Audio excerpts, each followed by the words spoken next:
আজকের ব্লগটা আমি আমার মন্দিরের পুজো দেওয়া থেকে শুরু করছি। আসলে বাসি ঘরের সমস্ত কাজকর্ম কিন্তু আমি অফ ক্যামেরায় করে নিয়েছি। যা প্যাচপ্যাচে গরম পড়ছে, এই গরমে না একটু সকাল সকাল উঠে ঘরের সমস্ত কাজকর্ম মানে বাসি ঘরের বলো, রান্নাঘরের রান্না বলো, সমস্তটা না একটু তাড়াহুড়ো করে গুছিয়ে নেওয়াটাই ভালো। কারণ ওই 12টা 1টা 1:30টার দিকে এত পরিমাণ গরম থাকে, কোনো কাজে তো মন লাগেই না। ঘরে এসে যে পাখা চালিয়ে বসবো, সে পাখার হাওয়াও গায়ে লাগে না। মানে এত পরিমাণ গরম পড়ছে জানো তো। বৃষ্টির তো কোনো নামগন্ধই নেই, মানে আমাদের এদিকে একদমই বৃষ্টি হচ্ছে না। তবে ভীষণ পরিমাণ একটা গুমোট গরম রেখেছে জানো তো। আর বিশেষ করে যেদিনকে রোদ দেয় সেদিনকে তবু একটু হাওয়া দেয়, মানে হাওয়া চলে আর কি।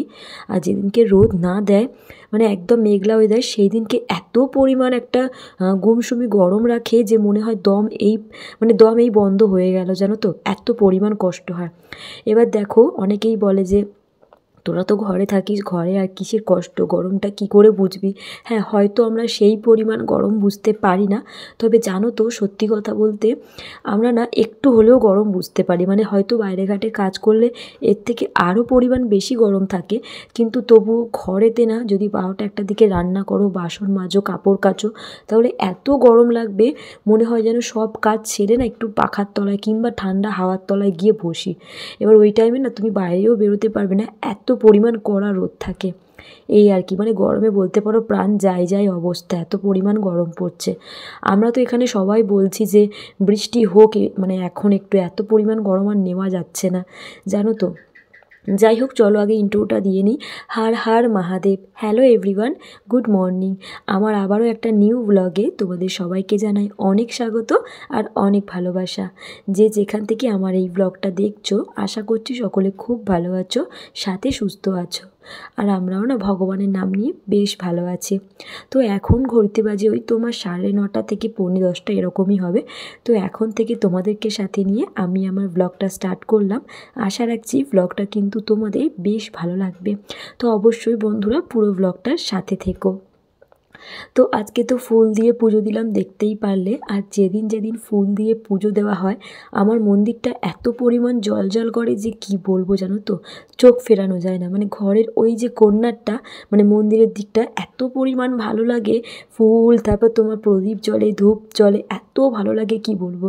এমনি সময়ও চোখ ফেরানো যায় না, তবে ফুল পড়লে না মন্দিরটা আরও জল করে, এই আর কি। তো ওদিকে পুজো দিলাম, দেখতেই পারলে। বাবাকে বেলপাতা, তারপর তোমার নীলকণ্ঠ বাবাকে দিলাম। আর তারপর খুব ভালো করে পুজো দিয়ে আমি কিন্তু মন্দিরের সামনেটা অনেকক্ষণ বসেছিলাম। কারণ ওই জায়গাটা বসলে সারাদিনে যত অশান্তি বা মন খারাপ যা কিছু, ওই জায়গাটা আমি সত্যি কথা অনেক শান্তি ফিরে পাই আমার মনের মধ্যে। আমার মনের মধ্যে যা যা চলে সবটা আমি ওনাদের সঙ্গে শেয়ার করি।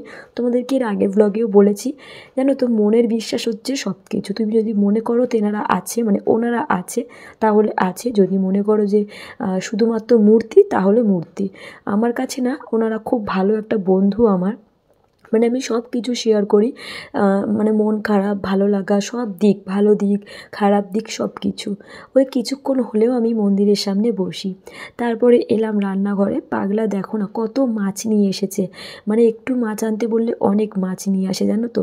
তো সমস্ত মাছগুলোকে ভালো করে ধুয়ে, আর সাথে তো দেখলেই তোমরা অনেক চিংড়ি মাছ এনেছে।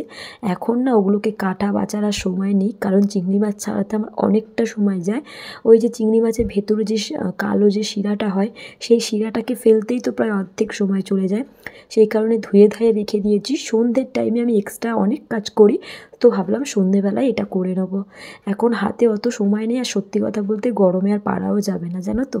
তো এদিকে দেখো, দুজনের জন্য 2 গ্লাস গ্লুকন-ডি গুলছি, মানে পাগলার জন্যে আর আমার জন্যে। পাগলা বাড়িতে রয়েছে আর কি। তো জানো তো ওর আবার মানে গ্লুকন-ডি মানে মিষ্টি না হলে ও গ্লুকন-ডি খেতেই চায় না। আমার আবার যেমনি দিয়ে দাও, শুধু গ্লুকন-ডি বলে না, যে কোনো জিনিস যেমনভাবে দেবে আমি তেমনভাবে চালিয়ে নেব। তো ওর গ্লুকন-ডিটা দেখো 3 চামচ মতো দিয়েছি, দিয়ে দুটো মানে ঠান্ডা জলে খুব ভালো করে গুলে, আর দেখো দুজনে আর কি খাবো। তো ওকে দেওয়ার পর, ও খাওয়ার পর বলল, মানে তোমরা দেখলেই বুঝতে পারবে আর কি, যে ওর জলে নাকি মিষ্টি হয়নি, এত মিষ্টি কম, এত ভ্যালসা জল ভালো লাগছে না আর কি।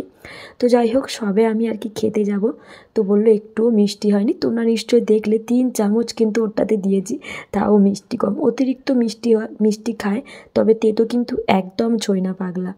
যাই হোক, তো দেখো আবারও আমি এখানে ওকে 1 চামচ মতো দিলাম, দিয়ে বললাম গুলে নাও। তো বললো আরও একটু দিতে। তো বললাম আমি আর দেবো না, একবারে যদি এত নিয়ে নাও তাহলে তো শেষ হয়ে যাবে, পুরো গরমটা তো চালাতে হবে, তাই না?